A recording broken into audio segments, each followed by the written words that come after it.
రాజకీయాల్లో లీడర్స్ అంటే తాత పేరు చెప్పుకొని తండ్రి పేరు చెప్పుకొని వచ్చి రాజకీయం చేయాలనుకునే వాళ్ళు రాజకీయాల్లో ఎక్కువ రోజులు ఇమ్మడలేరు.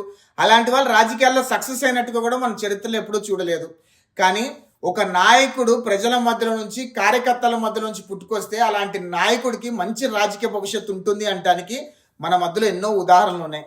ఆ కోవాలోనే నారా లోకేష్ గారు రాజకీయాల్లోకి వచ్చే ముందే తెలుగుదేశం పార్టీ కార్యకర్తలకు అండగా నిలబడాలి, తెలుగుదేశం పార్టీ కార్యకర్తలకి వాళ్ళ ప్రమాద బీమా కల్పించాలని చెప్పి 2014లో 60 లక్షల మంది తెలుగుదేశం పార్టీ సభ్యులకి ప్రమాద బీమాను కల్పిస్తూ అదేవిధంగా వాళ్ళకు ఒక సంక్షేమ నిధిని ఏర్పాటు చేస్తూ తెలుగుదేశం పార్టీ చరిత్రలో ఒక చారిత్రాత్మక నిర్ణయం తీసుకున్నారు లోకేష్ గారు.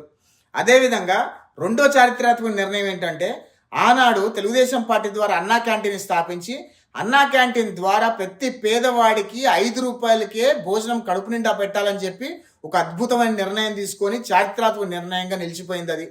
అదేవిధంగా 2014లో భారతదేశ చరిత్రలో ఏ ప్రాంతీయ పార్టీకి కూడా 60 లక్షల మంది సభ్యత్వాలు లేవు.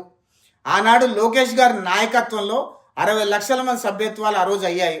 అదేవిధంగా ఈ రోజు మళ్ళీ అదే లోకేష్ గారి నాయకత్వంలో 175 నియోజకవర్గ ఇన్ఛార్జీలు, ఎమ్మెల్యే అభ్యర్థులు, కార్యకర్తల ప్రోద్బలంతో ఈరోజు తెలుగుదేశం పార్టీకి 1 కోటి మంది పైగా సభ్యత్వాలు వచ్చాయి.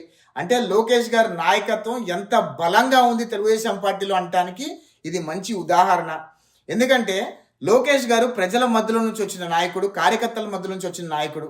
అదేవిధంగా యువగలం పాదయాత్ర ద్వారా పేద ప్రజల కష్టాలు తెలుసుకొని ఈరోజు అధికారంలోకి వచ్చిన ఆయన ప్రధాన కార్యదర్శిగా ఉన్నా సరే, ఆయన ఒక మంత్రిగా ఉన్నా సరే ప్రతిరోజు కూడా ప్రజా దర్బారు పెడుతూ ప్రజల కష్టాలు తీరుస్తూ ప్రజల కష్టాలు తెలుసుకుంటూ ఈరోజు ప్రజలు చేరువుగా ఉన్నారు. అలాంటి నాయకుల్ని మనం అందరం కూడా ప్రోత్సహించాలి, అభినందించాల్సిన అవసరం ఉంది. ఈరోజు లోకేష్ గారి జర్నీ చూసిన తర్వాత నాకు ఈ మాటలన్నీ వాస్తవాలని చెప్పాలనిపించింది. ఎందుకంటే ఆయన జర్నీ దగ్గర నుంచి చూస్తున్నాను. 2009 నుంచి ఆయన జర్నీ చూస్తున్నాను.